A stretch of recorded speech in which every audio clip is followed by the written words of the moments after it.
So hello everyone, आज हम एक फिजिक्स की प्रॉब्लम करने वाले। ये फिजिक्स की प्रॉब्लम हमने ली हुई है 200 पजलिंग फिजिक्स प्रॉब्लम्स की टेक्स्ट बुक से।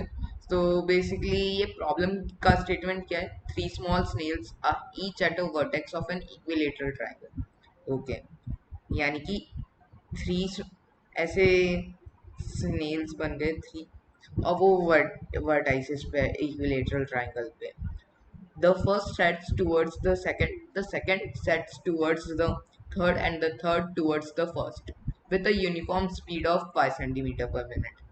Due to their motion, each of them always head towards its respective target snail. How much time has elapsed, and what distance do snail cover before they meet? What is the equation of their paths if the snail are considered as point masses? Okay, ये इसकी तरफ B से जा रहा है। आप ऐसे इन तीनों को लेबलिंग कर दो भले, ए बी सी। ये इसके तरफ बी से जा रहा है, ये इसके तरफ बी से जा रहा है, ये इसके तरफ बी से जा रहा है। इन ये तीनों एक इक्विलेटरल ट्रायंगल बना रहे हैं ऐसा। तो ये इसके तरफ बी से गया, ये इसके तरफ, ये इसके तरफ। फाइनली ये तीनों जब कोलाइड कर रहे हैं तो कितने टाइम बाद ये कोलाइड करेंगे, ये हमें ढूंढना है। तो आप वीडियो पॉज कर सकते हैं और ट्राई कर सकते हैं। मैं अभी डायरेक्ट आपको सोल्यूशन की तरफ ले जाता हूँ पहले। सो बेसिकली इधर मोशन को अगर आप ऑब्जर्व करने की कोशिश करो तो पहले ये ए इस पॉइंट पे था। अब अगर आप छोटे से टाइम इंटरवल बाद इसे यहाँ पे लो और इसे नाम दे दो ए डैश, न्यू लोकेशन इसकी।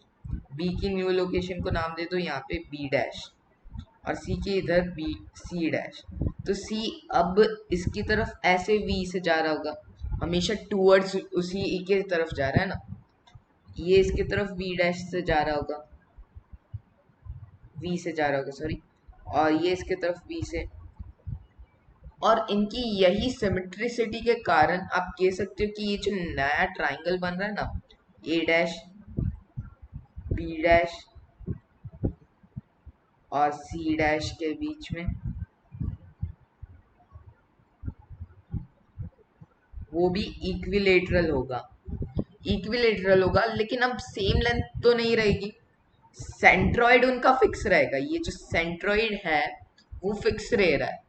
ये समझ में आ रहा है कि ये सेंट्रॉइड फिक्स रह रहा है, but they are forming new triangle. तो ये जो सेंट्रॉइड से ये जो लेंथ है आर, और इस केस में ये जो लेंथ थी कैपिटल आर, वो चेंज होगी। ओके, ये लेंथ असलियत में डिक्रीज कर रही है एक तरीके से। ये लेंथ डिक्रीज करते करते क्या हो जाएगी? जीरो हो जाएगी। जब आर जीरो हो जाएगा तब तीनों कोलाइड करेंगे आपस में, जब आर इक्वल टू जीरो हो। सो बेसिकली हमें ढूंढना है कि कितने टाइम बाद उनका उनका जो सेंटर ऑइड से जो डिस्टेंस है वो जीरो हो जाए। तो अगर आप अभी इस ट्रेजेक्ट्री को बनाने की कोशिश करो इनकी,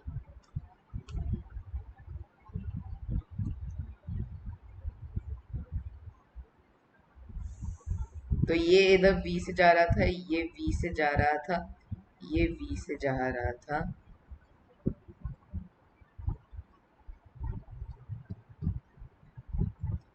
इसका पाथ अगर मैं कुछ ऐसा मान लेता हूँ तो इसका ऐसा होएगा और इसका ऐसा होना पड़ेगा। ओके, तो तीनों का पाथ कुछ ऐसा ही इस टाइप का आप मान सकते हैं हम। और फाइनली वो लोग कोलाइड करे सेंट्रॉइड पे। तो कितना टाइम लग रहा होगा? टाइम के लिए हम क्या कर सकते हैं कि इसकी स्पीड v है, तो एक तो ये सेंट्रॉइड है तो ये एंगल 30 होगा। तो ये एक जो कंपोनेंट सेंट्रॉइड के टूवर्ड्स है वो आप देखो तो √3v/2 है, और सेंट्रॉइड से अवे v/2 है। सेंट्रॉइड के टूवर्ड्स हमेशा √3v/2 है। और टोटल डिस्टेंस कितनी है सेंट्रॉइड से? हमें पता है कि सेंट्रॉइड की लेंथ क्या होती है? a/√3। ये जो लेंथ इधर मैं कैपिटल आर बोल रहा हूँ वो a/√3, अगर ये साइड लेंथ a है। ओके, तो ये a/√3 डिस्टेंस थी और स्पीड √3v/2 है जिससे वो उसके टूवर्ड्स जा रहा है। अब जैसे कि मैंने बोला था कि वो टिल्ट कर गया, नया ट्राइंगल फॉर्म किया विद लेस आर, तो वो टिल्ट कर गया, लेकिन अभी भी √3 v/2 ही स्पीड है जिससे वो टूवर्ड्स जा रहा है। तो आप इधर कह सकते हो कि टाइम क्या होगा, this total speed are upon √3 v/2, जो कि क्या है 2a/3 के इक्वल, 2a/3v, सॉरी,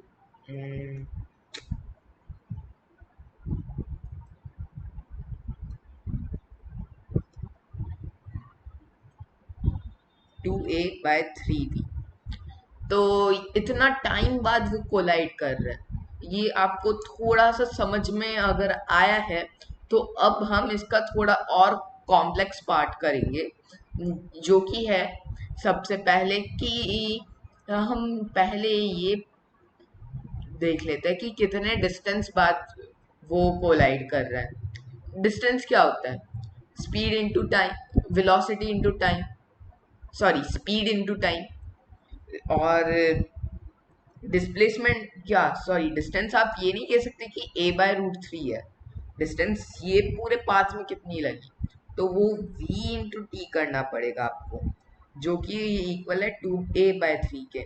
तो ये ऐसा नहीं कर रहा कि a/√3 कवर कर रहे, 2a/3 डिस्टेंस, ये ऐसे कर्व पे फॉलो करने के कारण ऐसे स्ट्रेट नहीं जा रही है। ओके, तो ये डिस्टेंस तो सिंपल था कि अगर आपने टाइम ढूंढ लिया तो आप ढूंढ सकते हो v/t करके। बट अभी मेन क्या है कि इक्वेशन इस पाथ की क्या है, ये जिस पाथ पे मूव किया ऐसे कर्व टाइप, तो इसकी इक्वेशन क्या है, तो इधर बेसिकली हम यूज करेंगे polar coordinates. Polar coordinate, polar coordinate basically आपको ज़्यादा जानने की ज़रूरत नहीं है, बस इस केस में मैं आपको दिखा देता हूँ कि कैसे यूज़ है उसका।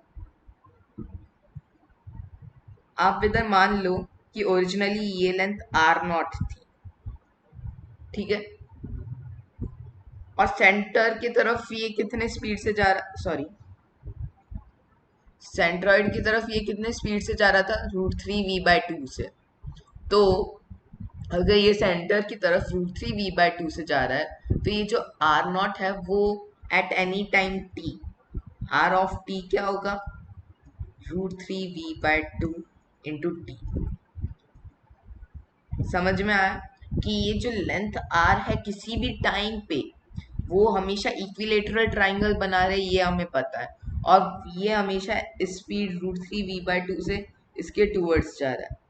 तो r of t r0 minus √3v/2 t के बराबर हुआ। अब बेसिकली ये √3v/2 से इधर आ रहा था और v/2 से इधर आ रहा था। अब आप इसे ना एक तरीके से रोटेशन के वे में सोचने की कोशिश करो कि एक ट्राइंगल है जिसके एक एक कॉर्न जो कंप्लीटली v/2 से ऐसे रोटेट कर रहा है, तो आप देख सकते हो कि इसका ओमेगा क्या होगा, v/2, ये टेंजेंशियल स्पीड है डिवाइडेड बाय r, ये डिस्टेंस है एट एनी टाइम t, तो r ऑफ t, तो ओमेगा क्या है किसी भी टाइम पे, v/2r इंटू 2r। तो अब आपको एंगल ढूंढना है किसी भी टाइम पे, तो आप क्या कर सकते हो, एंगल ढूंढने से मतलब क्या है कि कितने से ये ट्राइंगल अब रोटेट कर चुका है। अभी मान लेते हैं वो एंगल अल्फा है, जैसे कि इधर मैंने दिखाया था कि ये टिल्ट कर गया, ये जो new a', a b', c' है वो ऐसे टिल्टेड आया था, एग्जैक्टली ऐसे BC इधर क्या थी, एक स्ट्रेट लाइन थी, यहाँ पे एट एन एंगल है, तो ये अल्फा से रोटेट कर रहा है, वो रीजन था। तो d∝/dt क्या है, v/2, r को हम लिख सकते हैं r0 माइनस √3v/2 t, तो d∝ equal to v/2 r0 minus √3v/2 t dt। जब भी ऐसा कुछ आता है हम इधर इंटीग्रेशन यूज करते हैं, 0 to t at zero, from 0 to alpha. तो इधर आप देखोगे तो alpha equal to v/2 ln of r0 minus √3 v/2 t from 0 to t multiply, इधर हमने इसे t पढ़ लिया था तो इसका डिफरेंशिएशन से डिवाइड करना होगा, जो कि -2/√3v आएगा। ओके, तो इधर आप सॉल्व करोगे इसे तो ये आएगा alpha equal to -1/√3 ln of, ये r0 माइनस √3 v/2 t है, और डिवाइडेड बाय r0, क्योंकि t इक्वल टू 0 क्या है कि वो लॉग में प्रॉपर्टी है कि ln of a minus ln of b को आप ln of a by b कर सकते हो, तो मैंने उसी को यूज करते हुए ऐसा अल्फा ढूंढा है। लेकिन ये अल्फा है जिससे वो ट्राइंगल रोटेट किया है, न कि ये एंगल है जिससे कि ये न्यू जो पॉइंट पे आ गया कर्व पे, ये जो एंगल है वो क्या है, हमें ये ढूंढना है, ये एंगल थीटा दिख रहा है आपको, ये जो एंगल थीटा है वो हमें ढूंढना है। तो इधर आप ध्यान दो कि t इक्वल टू 0 पे, सॉरी, हाँ, t इक्वल टू 0 पे उसके लिए थीटा π/2 के बराबर था।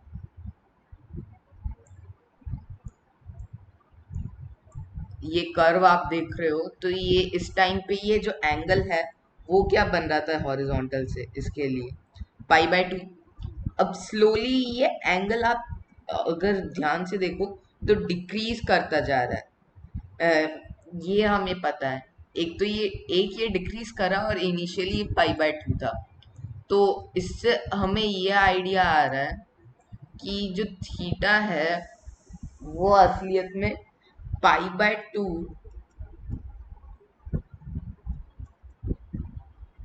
माइनस अल्फा होना चाहिए।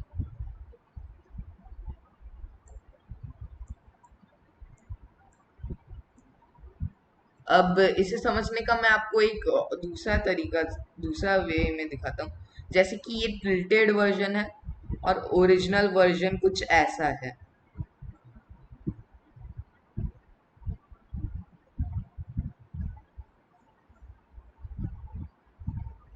तो इधर इन दोनों के बीच में जो एंगल बन रहा होगा वो अल्फा है। अल्फा क्योंकि वो एंगल था जिससे ये टर्न कर गया। मैं इधर ज्यादा क्लियरली दिखाता हूँ। ये एक ट्राइंगल है और ये ओरिजिनल t इक्वल टू 0 की सिचुएशन है।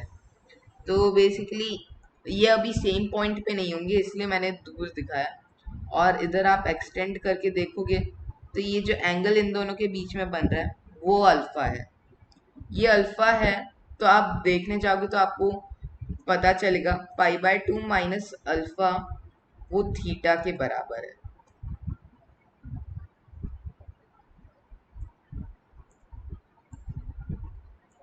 तो इधर से हम थीटा ढूंढे तो वो आया π/2 plus 1/√3 ln of r0 minus √3 v/2 t/r0।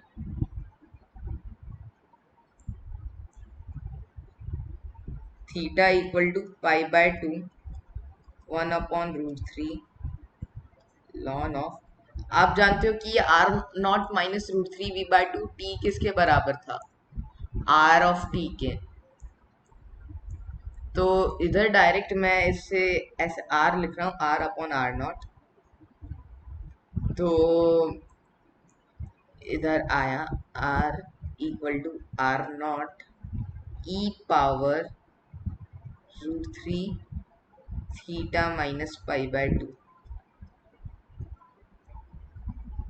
Okay, तो ये r और थीटा में रिलेशन आया। तो बेसिकली ये क्या कहेंगे, इसे हम इसकी पोलर इक्वेशन कहेंगे।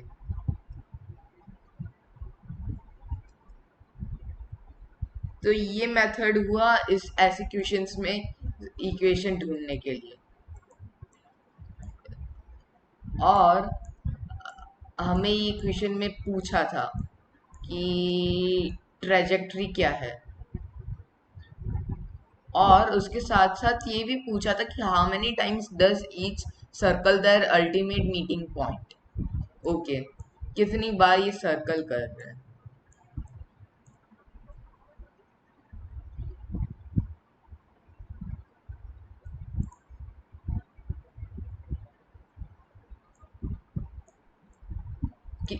अभी ये कितनी बार सर्कल कर रहे हैं, तो हमें सबसे पहले तो ढूंढना होगा कि थीटा क्या होगा जब ये जो आर है वो टेंड कर रहा है जीरो को। आर अगर जीरो को टेंड कर रहा है तो ये e⁻√3 theta minus pi by 2 है, उसे भी जीरो को टेंड करना होगा, जो कि तब होता है जब ये एंगल माइनस इन्फिनिटी के बराबर हो, माइनस इन्फिनिटी को टेंड कर रहा हो, सॉरी। तो इधर से हमें ये दिख रहा है कि theta tends to be minus infinity. धीरे धीरे थीटा डिक्रीज होके टेंड कर रहा है माइनस इन्फिनिटी। तो इधर आपको ये इम्पोर्टेंट लगे, ये नोट कराने जैसी चीज है कि फाइनाइट डिस्टेंस इसने कवर की।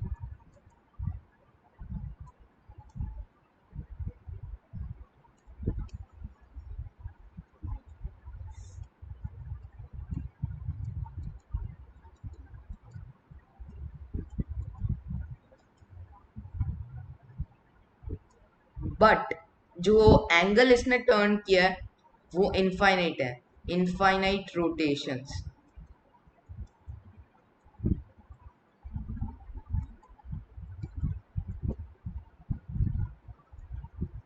कितना, यानी कि ये समझ में हमें ये आया कि बेसिकली ये जो कर्व जिस पे ये मूव किया वो इन्फिनिट एंगल टर्न किया इस कर्व के अंदर। तो बेसिकली हमने सभी पार्ट सॉल्व कर लिया है।